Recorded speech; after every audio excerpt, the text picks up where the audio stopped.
और पहला प्रश्न यहाँ पे यह है कि राष्ट्रवाद का प्रारंभ सर्वप्रथम किस देश से हुआ था। तो देखो राष्ट्रवाद का प्रारंभ जो हुआ था वो किस देश से हुआ था, जर्मनी से कि इटली से, आपके फ्रांस से कि इंग्लैंड से। इतनी जानकारी तो है ही ना आप लोगों को कि फ्रांस से, मतलब जानकारी कि आप लोगों को तो पूरा रट गया होगा। ठीक है, सी वाला ऑप्शन सही होगा पहले वाले क्वेश्चन का।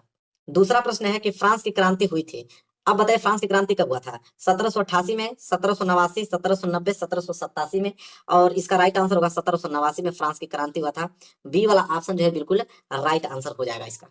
चलिए तीसरा देखो क्या है, भारत छोड़ो आंदोलन किसने प्रारंभ किया था। भारत छोड़ो आंदोलन किसने प्रारंभ किया था, वो आपके कौन थे, महात्मा गांधी। चलो मैं डायरेक्ट आंसर बताता हूँ, समय नष्ट करने की बिल्कुल जरूरत नहीं है, डायरेक्ट लो भाई आंसर, महात्मा गांधी। भारत छोड़ो आंदोलन किसने प्रारंभ किया था, महात्मा गांधी ने। चौथा प्रश्न देख लो, चौरा चौरी कांड किस वर्ष घटित हुआ। तो चौरी चौरा कांड जो हुआ था मेरे प्यारे बच्चों 1922 में, 1922 में। ठीक है, इसका ट्रिक आप याद कर सकते हो, जैसे चौरी चौरास दोनों सेम वर्ड दिख रहा है ना, तो आप जान लेना कि यहाँ भी 2 होगा यहाँ भी 2, मतलब लास्ट में 22 आएगा ही आएगा। तो ये ट्रिक छोटा सा इस्तेमाल कर लेना याद करने के लिए, और क्या चाहिए। पांचवा प्रश्न देखो क्या है, हिंद स्वराज पुस्तक के लेखक। देखो हिंद स्वराज पुस्तक के लेखक कौन थे, सरदार पटेल बिल्कुल नहीं, बाल गंगाधर तिलक नहीं, महात्मा गांधी थे। ऑप्शन देखते हैं इधर, देखो आ गया ना ऑप्शन तीसरा, महात्मा गांधी। ठीक है, हिंद स्वराज पुस्तक के लेखक कौन है, महात्मा गांधी जी। इसके बाद ये भी तो महात्मा गांधी ही होंगे। करो या मरो का नारा किसका दिया था, मतलब किसने दिया था करो या मरो का नारा, महात्मा गांधी ने ही तो दिए थे। लो भाई डी वाला ऑप्शन, मतलब सारे क्वेश्चन आपको याद हैं। ठीक है, बस आप लोगों को रिवाइज करके जाना मेरे प्यारे बच्चों। तो करो या मरो का नारा किसने दिया था, महात्मा गांधी जी ने। चलिए आगे बढ़ते हैं, और प्रश्न नंबर 7वां देखो क्या है, महात्मा गांधी दक्षिण अफ्रीका से वापस कब लौटे थे। तो महात्मा गांधी दक्षिण अफ्रीका से जब लौटे थे मेरे प्यारे बच्चों, वो था 1915। बी वाला ऑप्शन जो है बिल्कुल राइट आंसर हो जाएगा इसका, बी वाला। चलिए 7वां प्रश्न भी क्लियर हमने कर रखा। आगे बढ़ेंगे 8वां प्रश्न। 8वां प्रश्न यह है कि वंदे मातरम गीत किसके द्वारा लिखा गया था। तो वंदे मातरम गीत किसके द्वारा लिखा गया था मेरे प्यारे बच्चों, वो आपके हैं बंकिम चंद्र चट्टोपाध्याय द्वारा। पहला वाला ऑप्शन, बंकिम चंद्र चट्टोपाध्याय द्वारा वंदे मातरम गीत लिखा गया था। आगे बात करें तो प्रश्न नंबर 9, प्रश्न नंबर 9 है कि 13 अप्रैल 1919 किस घटना से संबंधित है। देखो 13 अप्रैल 1919 जो है किस घटना से संबंधित है मेरे प्यारे बच्चों, यह आपका जलियांवाला बाग हत्याकांड का नाम सुने हैं आप, वही घटना से संबंधित है, जलियांवाला बाग हत्याकांड। ये बहुत इतना इंपॉर्टेंट प्रश्न है कि ये प्रश्न आपके एग्जाम में आना तय है। तो 50 बता रहा हूँ, 50 अगर रट जाओगे तो 20 आउट ऑफ 20 करके आओगे, कोई रोक नहीं सकता, कोई भी नहीं रोक सकता है। चलो आगे बात कर लेते हैं, प्रश्न नंबर 10वां, महामंदी का प्रारंभ किस वर्ष हुआ था। महामंदी का प्रारंभ हुआ था 1929 ईस्वी में, और सी वाला ऑप्शन बिल्कुल राइट आंसर हो जाएगा, सी वाला ऑप्शन। महामंदी का प्रारंभ किस वर्ष हुआ, 1929 में। ये भी प्रश्न स्टार बना लेना, स्टार क्या बनाना सभी याद करना है, लेकिन ज्यादातर मतलब ये प्रश्न पूछे जाते हैं, क्योंकि 50 में बता रहा हूँ तो 50 में से तो 20 ही ना पूछेगा, लेकिन 20 पूछेगा तो उसमें 100% ये पूछेगा महामंदी का प्रारंभ किस वर्ष हुआ, 1929 में। प्रश्न नंबर 11 की अगर हम बात करें तो प्रश्न नंबर 11 है कि संयुक्त राष्ट्र संघ का मुख्यालय कहाँ पर स्थित है। तो देखो संयुक्त राष्ट्र संघ का जो मुख्यालय मेरे प्यारे बच्चों है, न्यूयॉर्क का नाम सुना होगा आपने, सी वाला ऑप्शन जैसा देख पा रहे हो न्यूयॉर्क में है, संयुक्त राष्ट्र संघ का मुख्यालय न्यूयॉर्क में। चलो प्रश्न नंबर 12 देखो, संयुक्त राष्ट्र संघ की स्थापना कब हुई। अभी हमने क्या देखा, संयुक्त राष्ट्र संघ का मुख्यालय न्यूयॉर्क। अब यह प्रश्न है संयुक्त राष्ट्र संघ की स्थापना किस सन में हुआ था। तो सन 1945 में हुआ था, ए वाला ऑप्शन जो है राइट आंसर हो जाएगा, सन 1945 में। आगे बढ़े प्रश्न नंबर 13 देखिए, प्रश्न नंबर 13 है प्रथम विश्व युद्ध प्रारंभ हुआ था। देखो प्रथम विश्व युद्ध जो हुआ था मेरे प्यारे बच्चों, वो सन 1914 ईस्वी में हुआ था, ये वाला ऑप्शन जो है बिल्कुल इसका राइट आंसर हो जाएगा, 1914 में प्रथम विश्व युद्ध हुआ था।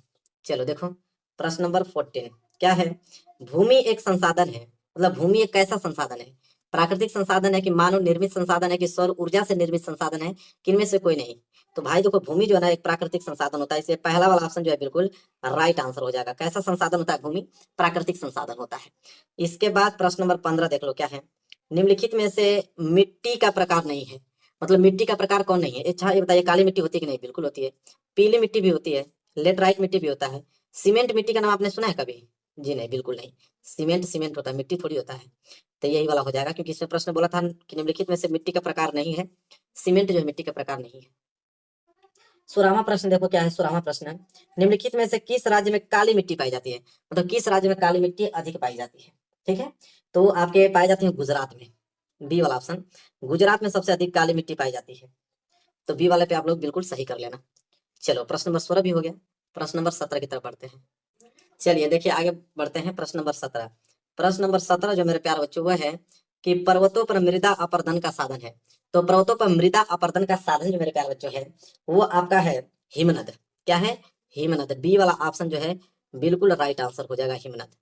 ये सारे प्रश्न आपके मतलब दिमाग में छपे होने चाहिए, जब एग्जाम देने जा रहे हो छपे होने चाहिए, ताकि आप ऑब्जेक्टिव क्वेश्चन जो है 20 में 20 करके चले आओ। इसके बाद सब्जेक्टिव की भी तैयारी हम कराई रहे हैं आप लोगों को। 18वां प्रश्न देखो क्या है। 18वां प्रश्न है कि पंजाब में भूमि निम्नीकरण का मुख्य कारण क्या है। तो देखो पंजाब में भूमि निम्नीकरण का मुख्य कारण जो है वो होता है अधिक सिंचाई। ज्यादा से ज्यादा सिंचाई जो है वो भूमि निम्नीकरण का कारण होता है पंजाब में। चलो प्रश्न नंबर 18 भी हो गया। प्रश्न नंबर 19 देख लो क्या है। निम्नलिखित में से कौन सा नवीकरण योग्य संसाधन नहीं है। अब यहाँ संसाधन नहीं पूछा है, वो भी कौन सा नवीकरण योग्य संसाधन नहीं है। जीव पवन ऊर्जा, तो पवन ऊर्जा तो है भाई। जल, जल भी नवीकरण योग्य संसाधन है। जीवाश्म ईंधन जी नहीं, यही तो है कि जो नवीकरण योग्य संसाधन नहीं है, जीवाश्म ईंधन। तो सी वाला ऑप्शन जो है बिल्कुल राइट आंसर हो जाएगा। आगे बात करेंगे 20वां। 20वां प्रश्न है कि चाय की खेती के लिए कौन सी मिट्टी उपयुक्त मानी जाती है। मतलब चाय की खेती के लिए कौन सी मिट्टी सबसे अधिक उपयोगी मानी जाती है। तो वो आपके हैं लेटराइट मिट्टी। सबको जानकारी होना चाहिए आप लोगों को। डी वाला ऑप्शन जो है बिल्कुल राइट आंसर हो जाएगा। चाय की खेती के लिए कौन सी मिट्टी उपयुक्त मानी जाती है, लेटराइट मिट्टी। डी वाला ऑप्शन पे ट्रिक लगा लेना।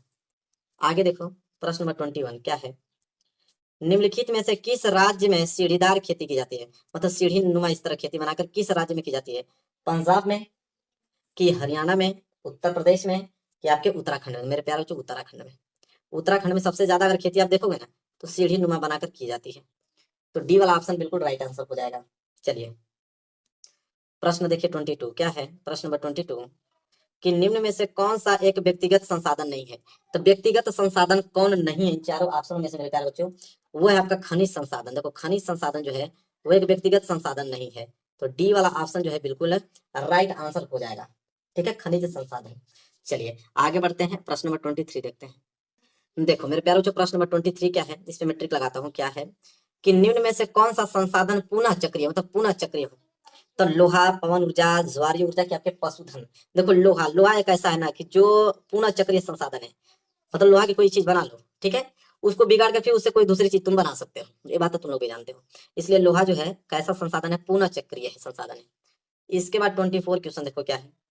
24 है निम्नलिखित में से कौन सा एक संभावित संसाधन है। अब देखो संभावना का संसाधन, मतलब संभावित संसाधन कौन है इन चार ऑप्शन में से। ठीक है, देखो संभावित संसाधन के अंतर्गत आपका एक पवन ऊर्जा है, ये आ जाएगा। ये कैसा है संसाधन है, तो संभावित संसाधन है। सी वाला ऑप्शन बिल्कुल जो है करेक्ट आंसर हो जाएगा। इस पर ट्रिक आप लगा लो, इसको एकदम याद कर लेना, बहुत ज्यादा इंपॉर्टेंट है सारे प्रश्न है। 50 प्रश्न याद करने में कितना समय लगेगा, यार हमको नहीं समझ में आ रहा होता। आप चाहोगे तो 2 दिन में 50 प्रश्न याद कर लोगे। डेली 5-5 मिनट अगर आप इसको 2x स्पीड में भी करके देखोगे, डाउनलोड कर लो, 2x स्पीड में भी देखोगे, तो आप इसको 5 मिनट में पूरे रिवाइज कर लोगे डेली। आपका सामाजिक विज्ञान में ऑब्जेक्टिव में 20 में 20 नंबर तैयार हो जाएगा। बस आप 50 नंबर की तैयारी करो, सब्जेक्टिव क्वेश्चन, वो भी लघुत्तरी, दीर्घोत्तरी और मानचित्र। मानचित्र में करा चुका हूँ, वायरल पेपर में करा चुका हूँ। क्या चाहिए, प्लेलिस्ट में जाके देख लो, पूरा तो पूरा तैयारी कराया हूँ। बस आपको पढ़ के जाना है और 95% लेकर आना है। ठीक है, चलिए आगे बढ़ते हैं। प्रश्न नंबर 25 देखो क्या है। चिपको आंदोलन संबंधित है। देखो चिपको आंदोलन जो चलाया था मेरे प्यारे बच्चों, वनों की रक्षा के लिए चलाया गया था। वन संरक्षण, वन की अधिक कटाई हो रही थी, उनके सुरक्षा के लिए चिपको आंदोलन चलाया गया। लोगों ने इस पर मतलब बहुत अधिकार जमाया, उन पेड़ों को कटने नहीं दिया। ठीक है, तो वन संरक्षण से संबंधित है।